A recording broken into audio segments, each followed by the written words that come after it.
ready to meet the unstoppable women ruling the real estate game. Welcome once again to the Fierce Queens of Real Estate, where empowerment meets success. Today I'm here with the gorgeous Barbie, Neda. How are you? I'm amazing, thank you. Thank you so much for coming to the podcast today. Our podcast is basically to encourage other women who are out there who wants to become real estate. What are the challenges we've ever had? So I would just like you to introduce yourself to the audience. Thank you first of all for having me. You're welcome. Thank you. It's a true pleasure to represent the queens of real estate. So I'm thanking you for considering me one. Welcome. I would say my name is Neda. First of all, I'm currently working for Savills, amazing company with amazing teamwork, great growth. I started my real estate career approximately a year and a half ago. I entered the second year. Oh, so you're still a newbie. I'm still a toddler. Oh. I told my friends, so when they were asking me how are you doing now, I said, look, there's a newborn baby. I'm not a newborn anymore, I'm a toddler now. Yeah, you're a toddler. I still understand what is what, who's the friend, who's not, who's mom and dad. So we know who are the friendly faces as of now, and I'm trying to walk, I'm still in the process of walking. You're still learning. Yes, I'm still step by step, I'm still learning, but so far it's been great, and I've changed in this previous year in real estate more than I would say in the past 5 years while I was in retail, because I'm coming from a retail background. I used to be a sales manager and store manager. I used to work for Van Cleef & Arpels, so really good and amazing companies, but retail doesn't give you as much as freedom and also possibilities to grow. So within this 1 year, I would say I've changed more than the 5 years. Oh, that's great. That's great. Bravo. So what got you interested in real estate? Knowing that real estate is a male-dominated career path, what got you into real estate? I mean, switching from luxury brands into real estate is a different ball game entirely. So what got you interested?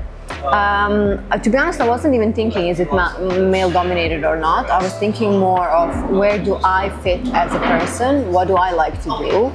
There are random things that I love doing. Let's say I go furniture shopping for no reason, even if I'm not changing apartment, even if there is nothing to do with the furniture.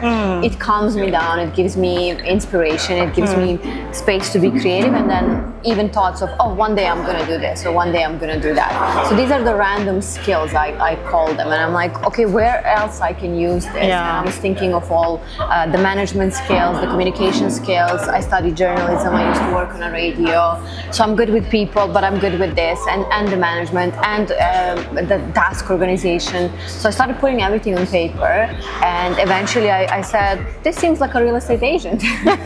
Maybe I can do interior design. I can give them some advices on how to create details, because I like to say, give me an empty space and I will make a home out of it. And this is how I got in. Oh wow, interesting. I mean, you switched from luxury and then you came into real estate. It means like you like decorations, you like interiors, and of course there's a lot of real estate. So what's one major challenge that you faced since you joined real estate, and how have you been able to overcome this challenge?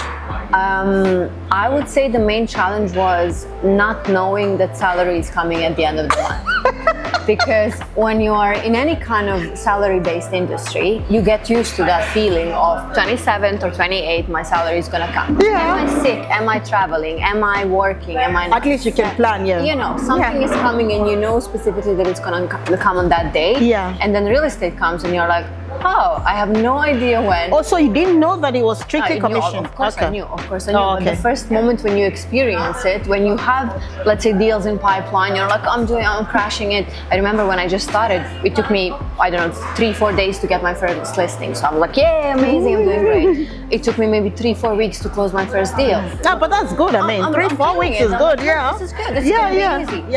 And then the next deal, and the next deal. I'm like, this is easy. This is gonna be easy. And then 1 month of no deals. I'm like, the panic. The panic.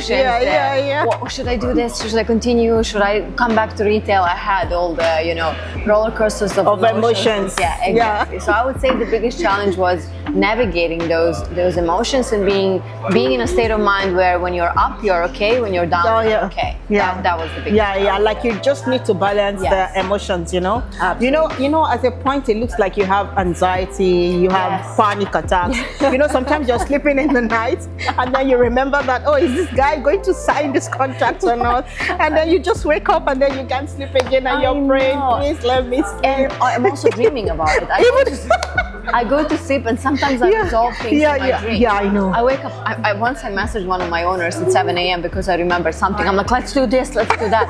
She's like, why it's so early. It's so early. So okay. So how do you see the importance of women supporting other women in real estate business? You know, there's some women who other women can actually not approach, you know, because look, you're still quite new, and I'm sure you've seen a lot of women who are doing so well now. Maybe they own their own companies and they're really smashing it. You know, sometimes you feel like maybe because see, whatever business you're doing, you need to have a mentor. And then you look at, oh, can I approach this person? What have you seen so far, like in the women in real estate? What does it feel like to support other women, you know, in this business? I would say in general, it's very important for women to support women. I mean, let's expand to humans to support humans. But in terms of women that I've met, I've had only support. I have one of the best sellers in my current company, my previous company, are women. I'm close friends with them. I'm learning so much through them, with them, observing them. Sometimes when I have, you know, days when I'm low, I think for myself, the girl that I'm inspired by, Oksana. I say Oksana has 2 kids. If she has time to be the top one, to have 2 kids, to manage everything, then you have time as well. You don't have kids, you don't have family, you don't have responsibilities. I don't want to say any kind of excuses to myself. That I don't have time, that I'm busy, that I can't train, that I can't do this. I keep saying to myself, if Oksana can do it with 2 kids, you can do it as well. So I see women as inspiration. I see men and women as an inspiration. Whoever is good, whoever has right ethics, right mindset, right attitude towards life, I see them as something that I want to look up to. That's very important to me. And so far, I really had good experiences. And I want to be one day a woman who is going to support others. Yeah, somebody that other women can also meet. Inshallah. Touch wood. Okay, so if you could sell a home to any fictional character, all right, who would it be and why? It would be Tom Hardy. Okay, why? Because he is my imaginary boyfriend. Oh my goodness, really? Yeah, probably would be him. I just love his voice, I love his attitude. For me, he is a representation of masculine energy, and I don't know at all how he is as a person, but at least in his movies, I just love his acting. I love, you know, jokes on the side, but I think he's a really, really good actor. I think he's also very funny. It would be nice to have someone like that during a viewing and, you know, have fun and just maybe flirt a bit, you never know. I heard rumors about him. I'm not sure what is true, what is not. Okay. What did you hear? That he likes the opposite. Oh my God. Okay. Let's leave it there. Okay. So, what's the most unusual and unexpected request you've ever had from a client? I haven't had any very strange requests. Thank God, I'm grateful for that, because I've heard stories, especially from my lady colleagues, like different kind of invitations for dinner and stuff. Yes, I received that. No, but invitation for dinner that's pretty it's okay, I think. But for me, what blows my mind still, it's unusual, and it's in terms of dealing with sellers, especially when they keep changing plans as, you know, prices. Exactly. For me, that's still I'm trying to get myself around that, because if you bring someone a full asking price, sometimes even beyond asking price, and he goes, nah, now I want this. Or let's say I get a full asking price for a listing, and he goes, But now I want to increase, I don't know. Yeah, yeah. Anyway, I think that's peculiar with you guys doing the secondary, because for us doing the off plan is completely different. But I know what you're talking about, because I mean, I did secondary back in the days, and you know, the client says, I want to sell for 1 million, you get 1 million, and say, no, I changed my mind, now I'm selling for 1.2. And then, you know, you just lose the deal, because you can't go back to the buyer and tell the buyer the guy changed his mind to 1.2. Even the buyer thinks you're not a serious person. Like, so you're an agent who don't know what you're doing, you know? Imagine if you inquire on a listing that has a certain price, and I go back to you and you offer, and I say, well, it's not 3 million anymore, now it's 3.3 or 3.5. What I mean, that's what I'm saying. The client doesn't look, no, the client doesn't look at you like an agent who knows what she's doing. Exactly. So and they won't know it's not your fault, actually. Yeah, so this is something I'm trying to wrap myself around. Yeah. And also the fact that everyone has his own working style in terms of agents and stuff. But I know I'm new, but no matter how much experience I have, I'm sure even in 10 years from now, I will always split buyer commission if there is no seller's commission. Of course, but there are some agents who specifically refuse to do a deal if there is a split commission, which again blows my mind, because are you representing clients' best interest or not? No, but at the same time, I don't blame them, because you know why? I mean, in the secondary market, it's just 2%, right? Yes, now, the 2%, if you're doing a deal that is a small deal, and then you expect this agent to share with the next agent, then it's like, just why not just do rent? No, absolutely. You know? If it's a very, very small but deal, if it's a big, because what baffles me, some agents who have listed something for 25 million, 30 million, 50 million, and still they tell you they don't want to share with you. Or they don't work with agents. Yeah, they don't work with agents. Yeah, it baffles me. It baffles me. That for me, it's still, are you representing clients' interest? Do you want him to find, what if that's a dream home? No, because, but also, if your client goes directly to them, of course they will sell to the client. Yeah. But you coming to them as the agent is what they don't want to, because they want to keep the whole commission to themselves. But at the same time, even if you've closed, even if you've, you know, signed exclusivity with the seller, and then you're depriving the seller of getting a quick buy. Even if you sign for 3 months and you want to keep this property for 3 months, where you can easily sell it in 1 week or in 2 weeks. So for me, I feel like it's very bad, you know. That's what I'm saying. Because if you sell for this seller quick, what are you getting? You're getting the credibility. Trust. He's going to give you more referrals. Yeah, integrity also. Exactly. So what I think sometimes people are limiting themselves within just what's happening here, but they don't see bigger picture, what that deal can bring. If we, for example, share this commission, maybe I'm going to bring 5 more other buyers. We will have an amazing relationship, and I will continue working only with you. We didn't. Now I'm going to put you in a bracket of guy who doesn't want to share even in a nice commission. So I'm not going to come back. You're not going, no, never. So for me, it's always about the teamwork, about the trust, about the integrity. This is how I decided to build my career. And if it takes longer, I'm fine with that, but I'm just going to stick to that path. So if your real estate career were made into a movie, who would you cast yourself as and why? Main character. I would say Sarah Jessica Parker. Because you know in Sex and the City sometimes she has a curly hair. And sometimes she has these like outfits. And I think she's the bubbly of all of them. Of all the ladies, I think she's the one who is. She has that energy, you know. She's all about the clothes and the shoes. The shoes, the bags, and she likes the lifestyle. That's me as well. She's also funny. She has these moments where she's like, oh, you know what's going on. I think she would be really able to handle my life as well. Okay, so now you tell me which one is harder in Dubai, finding a property or finding a partner? Well, let's say like this. I would say finding a property is not as hard as selling someone's property at the moment. Finding a partner. I know. But so if I have to choose between selling a property and finding a partner, it will be like very. No, but you know, right now finding a property, it's also not easy anymore. It's not. I mean, with the rules that if you have a good agent, this is what my advice to all of my clients: find an agent who's going to help you navigate. You don't have to inquire on all the listings, deal with all the people. Just find the person you trust. Let that person. That's why we are here. Take that on us, and I will do all of my research. Start signing options, and then eventually I'm going to make it easier for you. So I would say finding a property is a bit easier than finding a partner, because with finding a partner, no one can help you. It's just you on your own. unless you hire some kind of Okay, matching so company. now, I mean, what do you think about these clients that feel like I don't need an agent, I can go all out and get my property without agents? What do you think? You think they're making a mistake or they're making the right thing? It's a matter of choice. This is one of the questions one of my clients asked me for Abu Dhabi. He said, do you think I really need a agent in Abu Dhabi?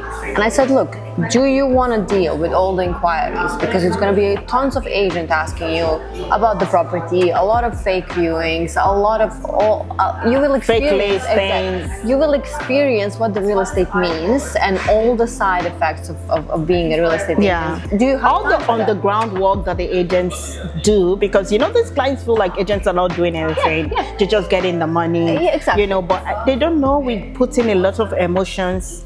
We put in a lot of energy, sleepless nights, thinking, what can I do to make this client happier? You know, how can I place this client? You know, you try to even go, you know, into the client's emotions. You know, you want to satisfy his or her emotional needs. You know, in terms of not making him feel or her feel like your property cannot be sold, or you cannot get the best deal, the market is very high now. You know, you just want to make sure that the client is happy somehow.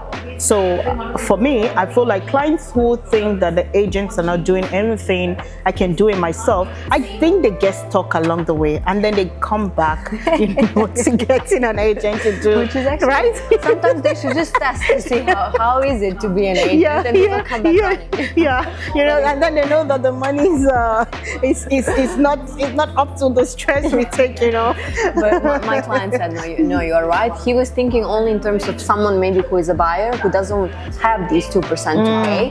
He's like, maybe I can just help someone, just make it easier for him. And I said, but that's going to be price of your mental health. Do you want to pay with your mental health? He said, no, I'm not doing it. So now, you're not dating, right? You're dating? I'm not dating. Okay, now. So would you date someone that you make more money than, or no? I would. I mean, it's not that I'm thinking about it. It's for me, it's all about the energy.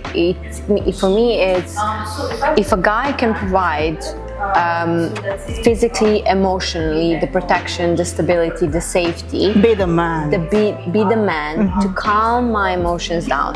If I feel safe in his hug, I don't care how much he is earning, as long as he gives me that moment of peace when he hugs me. So every woman craves the safety, craves the peace, the silence, you know, once when the masculinity in a man, So if he has this kind of strength, it doesn't have to be, eventually we will, you know, be part balance of things. Exactly. Okay, so you don't mind being the one spending the money, supporting him financially, stuff like this? Supporting him financially, like me giving him money, that's it kills the polarity. I don't know. I'm coming from Serbia. For us, a man is a man. You know, even in my house, my mom's salary goes to a fund, let's say family fund, which my dad takes care of. Okay. So it's not like she's giving him money. He's just handling everything. So he's the man of money. He's the man of leadership. He's the man of management of the house. My mom is just there to, you know, live her life. So she's working something that she loves to do. She's getting paid for that, and my dad is handling all the businesses. So I wouldn't mind something like that where we share account, or I don't know. He still needs to be the one who pays the bill when the bill comes. It will kill my feminine energy when the bill comes and he's sitting there and I'm paying. I just think it kills the polarity. So even if one day we have a joint account, I don't mind. Let him handle all the money that we have together as a family, but he is the one handling things. Even though your money is going into that account, you don't want to know what's going on. It's both of you. As long as I have for myself, for my needs, for my nails, for my hair, for my dresses, I'm always going to have something on side for myself. But, you know, ideally I would love us to be strong as a couple together, as a, you know, power couple, so we are both contributing equally, or maybe him ideally more. It's just as an inspiration. I would love to see my man successful, strong, you know, that he contributes to the union that we have, and then he can do whatever he wants with the money. Good. Well, how long did it take you to, I mean, you're now in, you left secondary, now you're in primary, I'm kind of doing both. I'm doing, I started from rentals because I wanted to experience everything from every step of the way. Then I'm slowly shifting to sales now, and then I'm getting some offline as well because my area is mostly MR beachfront, so I'm having both. Okay. And how is it going? It's good.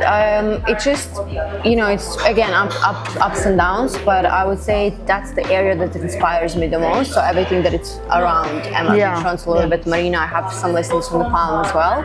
Just simply area where I love to live, where I'm gonna move eventually. I want to move to MR beachfront. So I think it's very important to do the area that you love, and it's just easier to talk about it then. Okay. So what advice would you give to the women who are looking to enter real estate today? What would you say to them? I would say get your savings right. That's very important. That's at least for 6 months. For 6 months, get your savings right. Get yourself a year. Yeah. If you're like me, when I was doing my calculations, I did the worst thing that I could possibly do. I calculated minimal, which is never the case with me. I need this much for expenses. I need this much for food. I need double than that. But I just wrote like, this is gonna be enough. Obviously, it was not enough. And when I was leaving retail, I was so eager to leave so fast. And some of my friends were telling me, make it double. Whatever you set yourself as a goal, make it double, and then leave. Go into real estate peacefully without thinking when the next deal is coming. But I was just impatient. So I've hit that target and I said, no, I'm leaving. I'm glad I did because it pushed me again to work harder. And then when the moment came of, oh my God, what's going to happen now? I said, I wish I had more savings. But I made it through, and I think, now... it's at least you're stable now, right? Exactly. Now it's coming back. Great. So ladies, thank you so much again once more for watching and listening to this episode with Neda.